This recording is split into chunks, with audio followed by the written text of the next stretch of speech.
Good evening दोस्तों। तो कैसे हैं दोस्तों? उम्मीद करता हूं कि आप सभी लोग ठीक ठाक होंगे और अच्छे से स्टडी कर रहे होंगे। जैसा कि आपको मालूम है कि हमारी क्लास 10th की 8 चैप्टर की क्लास चल रही है। उसमें से हमने एक्सरसाइज 8.1 को सॉल्व कर लिया है। अब करेंगे एक्सरसाइज 8.2 को सॉल्व। उसको सॉल्व करने से पहले मैं आपको बता दूं कि उस एक्सरसाइज में जो हमारी त्रिकोणमिति सारणी है उसका यूज किया जाता है। उस त्रिकोणमिति सारणी के बिना आप उस एक्सरसाइज को सोल्व नहीं कर पाएंगे। कुछ लोग होते हैं कि त्रिकोणमिति सारणी को याद तो कर लेते हैं लेकिन भूल जाते हैं, क्योंकि कुछ बच्चों को ये याद भी नहीं हो पाती है क्योंकि ये बहुत कठिन है। कुछ याद कर लेते हैं तो भूल जाते हैं, कोई याद नहीं कर पाते। तो मैं आपको एक ट्रिक के जरिए एक्सरसाइज को बनाऊंगा, मैं आपको बनाना सिखाऊंगा। उस ट्रिक के जरिए आप इस एक्सरसाइज को इस त्रिकोणमिति सारणी को आसानी से बना लेंगे और आप जो है एक्सरसाइज 8.2 के क्वेश्चन को ही बहुत आसानी से सोल्व कर लेंगे। तो आइए मैं आपको ये एक्सरसाइज जो मतलब त्रिकोणमिति सारणी है इससे बनाए थे, इसको एक ट्रिक के जरिए बनाएंगे। एक ट्रिक है इसका, एक शेर मान लेते हैं कि 0 आधा, आधे पे रूट 3/2 और 1। ये हमारे पास एक शेर है। 0 आधा यानी 1/2, ये आधा होता है, इस तरीके से लिखते हैं आधा। तो 0 आधा, आधे पे रूट, आधे पे रूट और रूट 3/2 और एक 1। ये हमारे पास शेर की सूरत में होता है। इसके जरिए, इस शेर के अकॉर्डिंग हम त्रिकोणमिति सारणी को पूरी आसानी से बना पाएंगे। ये शेर बहुत ही आसान है। 0 आधा, आधे पे रूट 3/2 और 1। 0 आधा, आधे पे रूट 3/2 और 1। ये शेर है। पहले हम साइन थीटा की वैल्यू को फाइंड करेंगे। साइन थीटा की वैल्यू फाइंड करने के लिए हम जो है इन्हीं पूरे शेर को इन डिब्बों में भर देंगे। जब इन डिब्बों में हम पुट करेंगे पूरे शेर को तो हमारे पास साइन थीटा की वैल्यू निकल कर आ जाएगी। यानी कैसे लिखेंगे? 0 आधा, आधे पे रूट और रूट 3/2 और 1। ये देखिए हमने साइन थीटा की वैल्यू को फाइंड कर लिया। यानी साइन थीटा की अगर 0 डिग्री की वैल्यू देखें तो हमारे पास 0 होती है, और साइन 30 डिग्री की वैल्यू को हम देखते हैं तो हमारे पास साइन 30 डिग्री की वैल्यू जो होती है 1/2 होती है। और साइन 45 डिग्री की वैल्यू को देखते हैं तो हमारे पास 1/√2 होती है। और साइन 60 डिग्री की वैल्यू को देखते हैं तो हमारे पास 3/2 यानी रूट के 3/2 होती है। और साइन 90 यानी 90 डिग्री की वैल्यू को देखते हैं तो हमारे पास 1 आती है। इस शेर का अकॉर्डिंग हमने साइन थीटा की वैल्यू को फाइंड कर लिया। अब कोस थीटा की वैल्यू को फाइंड करेंगे। जब कोस थीटा की वैल्यू हम फाइंड करेंगे तो साइन थीटा की वैल्यू को उल्टा करके लिख देंगे। जैसे हमने अभी सीधा लिखा था शेर को, अब शेर को उल्टा लिखेंगे। जब हम शेर को उल्टा लिखेंगे तो हमारे पास कोस थीटा की वैल्यू निकल कर आ जाएगी। पहले हमारे पास है 1, तो यहाँ 1 कर देंगे। इसके बाद हमारे पास शेर में जा रूट 3/2, तो रूट 3/2 पुट करेंगे अपॉन 2। इसके बाद 1/√2, वो 1/√2 पुट कर देंगे। इसके बाद है 1/2, ये 1/2 और 0, ये आ गया 0। अगर हम इस शेर को सीधा सीधा लिखते हैं तो हमारे पास साइन थीटा की वैल्यू निकल कर आती है। और अगर हम इसी शेर को उलट कर लिख देते हैं, पलट कर लिख देते हैं, तो हमारे पास कोस थीटा की वैल्यू को फाइंड कर लेंगे। यानी आप देख सकते हैं कि अगर कोस 0 डिग्री की वैल्यू को देखते हमारे पास 1 है, और कोस 30 डिग्री की वैल्यू को देखते हैं तो रूट 3/2 है, और हम कोस 45 डिग्री की वैल्यू को देखते हैं तो 1/2 है। इसी तरीके से कोस 60 डिग्री की वैल्यू को देखेंगे तो हमारे पास 1/2 आ जाएगी। और कोस 90 डिग्री की वैल्यू को देखेंगे तो हमारे पास 0 निकल कर आएगी। देखिए कितनी आसानी से मैंने इन दो वैल्यू को निकाल लिया, साइन थीटा और कोस थीटा की वैल्यू को। अगर हम साइन थीटा की वैल्यू को उल्टा करके रखेंगे तो हमारे पास कोस थीटा की वैल्यू निकल कर आएगी, और कोस थीटा की वैल्यू को अगर सीधा लिख देंगे हमारे पास साइन थीटा की वैल्यू निकल कर आ जाएगी, वो भी इस शेर का कोडिंग। 0 आधा, आधे पे रूट 3/2 और 1, ये शेर है। बहुत आसान है, आप इसको याद कर लीजिएगा। अब चलते हैं टेन थीटा की वैल्यू निकालने के लिए। आप एक फॉर्मूला पढ़ते हुए आ रहे होंगे छोटे से कि टेन थीटा बराबर क्या होता है। tan थीटा बराबर होता है sin theta upon cos theta. ये हमारे पास tan थीटा का फॉर्मूला होता है, आपने इसको पढ़ा होगा। अब आप जो है sin थीटा की वैल्यू को पुट कर दो और cos थीटा की वैल्यू को पुट कर दे और इसको सोल्व कर लेंगे, तुम्हारे पास tan थीटा की वैल्यू निकल कर आ जाएगी। हमारे पास sin थीटा की 0 डिग्री का मान 0 है, तो यहाँ 0 रखते हैं, अपॉन cos थीटा की वैल्यू का मान 1 है, तो यहाँ 1 रखते हैं। अगर आप इसको सोल्व करते हैं तो हमारे पास जो आंसर निकल के आएगा वो 1 आएगा, वो 0 निकल कर आएगा। अगर आप इसे सोल्व करेंगे हमारे पास 0 निकल कर आएगा। एक बात हमेशा याद रखना कि अगर ऊपर 0 है और नीचे कोई भी संख्या हो, 1 हो, 2 हो, 12 भी हो, हमारे पास आंसर 0 आता है। और अगर हमारे पास ऊपर संख्या बड़ी हो और नीचे 0 हो, A to Z कुछ भी हो सकता है, तो हमारे पास से सोल्व करने के बाद इन्फिनिटिव निकल कर आएगा। यहां तक आपको समझ में आ गया होगा, उम्मीद करता हूं। अब देखिए हमने tan 0 डिग्री की वैल्यू जो है हमने 0 निकाली, क्योंकि तो हमने sin थीटा की वैल्यू को पुट किया और cos थीटा की वैल्यू को पुट किया 1/2, तो हमने सोल्व किया तो हमारे पास 0 निकल कर आया। यही हमारी tan 0 डिग्री के वैल्यू जो है वो 0 ही है। अब देखते हैं cos, अब देखिए tan 30 डिग्री की वैल्यू।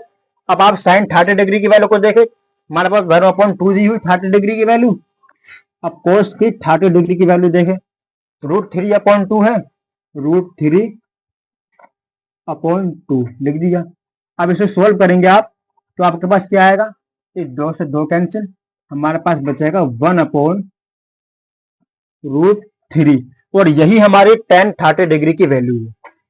देखिए कितनी आसानी से हम वैल्यू को फाइंड कर रहे हैं। अब हम tan 30 डिग्री की वैल्यू को जो लिख देंगे 1/√2।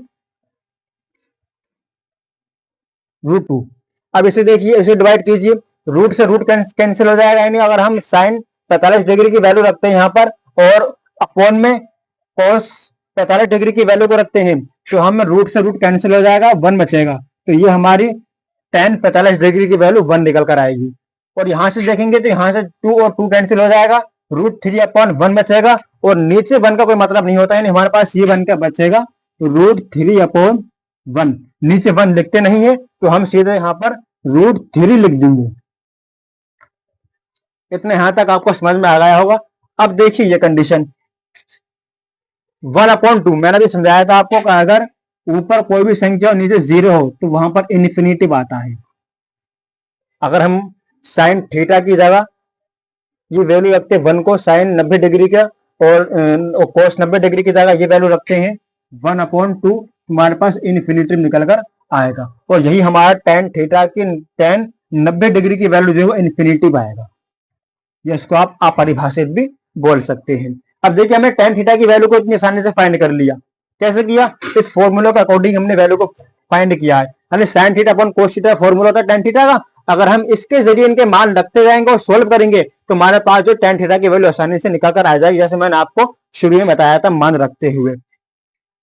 अब इन जिस तरीके से हमने sin थीटा को उल्टा किया था, हमारे पास cos थीटा की वैल्यू निकल कर आ गई थी। अब अगर हम tan थीटा को उल्टा करते हैं तो हमारे पास cot थीटा की वैल्यू निकल कर आ जाएगी आसानी से एकदम। अब आप उसको उल्टा कर दीजिए, पहले हमारे पास इन्फिनिटिव है तो हम cot 0 डिग्री की वैल्यू को इन्फिनिटिव, इसके बाद √3 है, √3 मान लो, 1 है, 1/√3, 1/√3, और 0, ये 0 आ गई।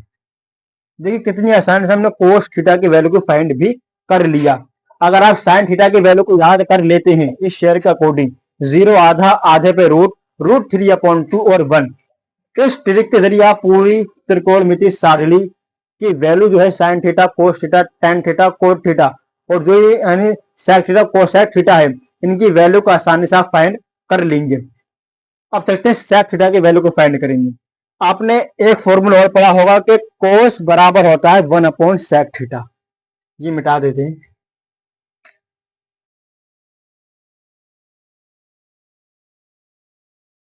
आपने फॉर्मूला और पढ़ा होगा cos थीटा बराबर होता है 1/sec थीटा। cos थीटा बराबर 1/sec थीटा।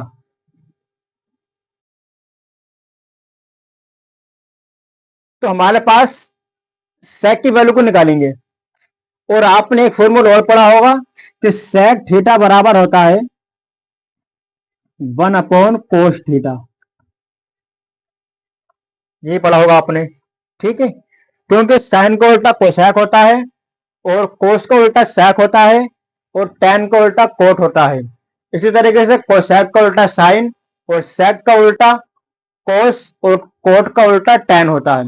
इसी तरीके से यहीं पर मैंने लिखा है cos थीटा बराबर 1/sec थीटा होता है और sec थीटा बराबर 1/cos थीटा होता है। तो अब यहाँ पर इस वाले फॉर्मूले को यूज करते हुए त्रिकोणमितीय सारणी को आसानी से फाइंड करेंगे। देखिए हमें sec थीटा की वैल्यू निकालनी है। sec थीटा के 0 डिग्री की वैल्यू निकालने के लिए हमें cos थीटा की 0 डिग्री की वैल्यू देखेंगे, 1 मान लेंगे और cos थीटा के 0 डिग्री की वैल्यू की जगह हम cos थीटा के 0 डिग्री की वैल्यू फाइंड रखेंगे, 1 आ जाएगा।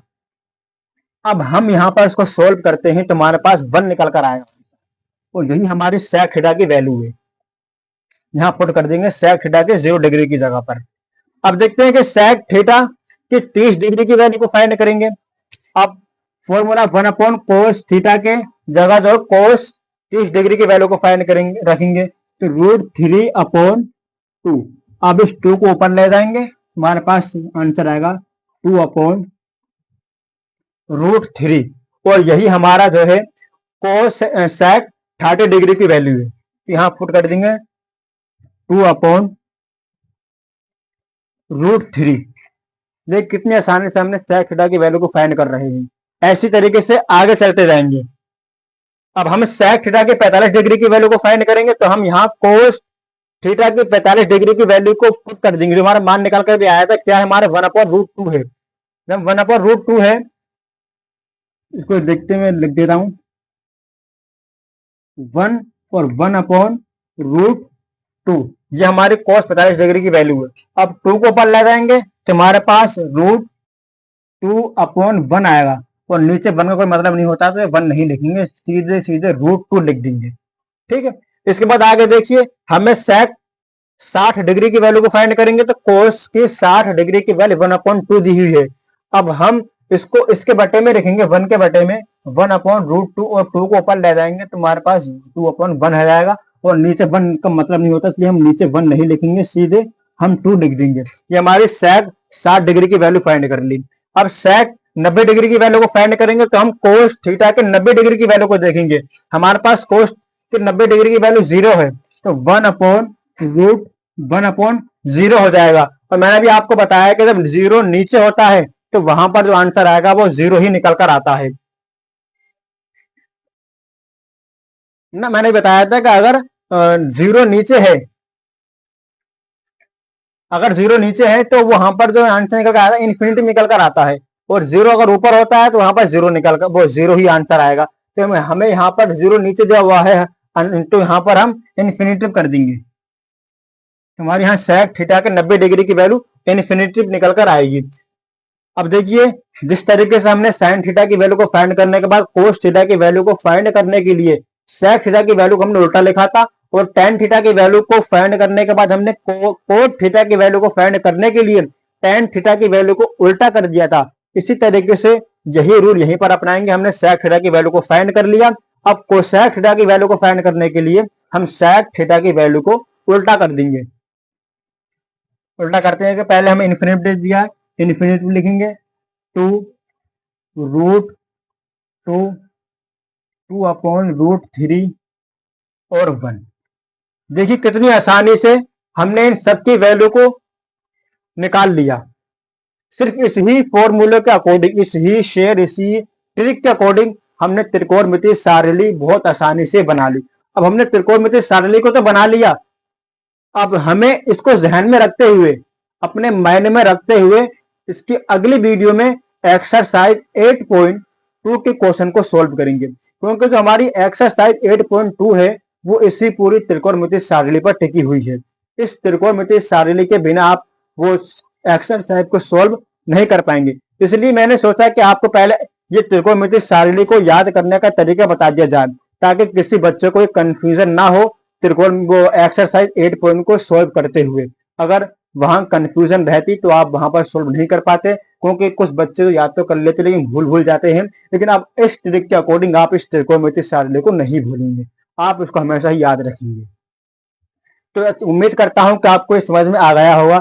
और हमारे ऐसे ही मैथ के और लेक्चर देखने के लिए, ऐसे हमारे इसी तरीके से हम मैथ के क्वेश्चन सोल्व कर रहे हैं, तो आगे चलकर जो है हम जो है और भी सब्जेक्ट जैसे केमिस्ट्री, फिजिक्स है, इनकी भी वीडियो लेकर आएंगे। तो हमारे चैनल को आप सब्सक्राइब करें, कमेंट्स करें, लाइक करें, ताकि हमारी वीडियो की नोटिफिकेशन सबसे पहले आप तक पहुंच सके। तब तक के लिए धन्यवाद।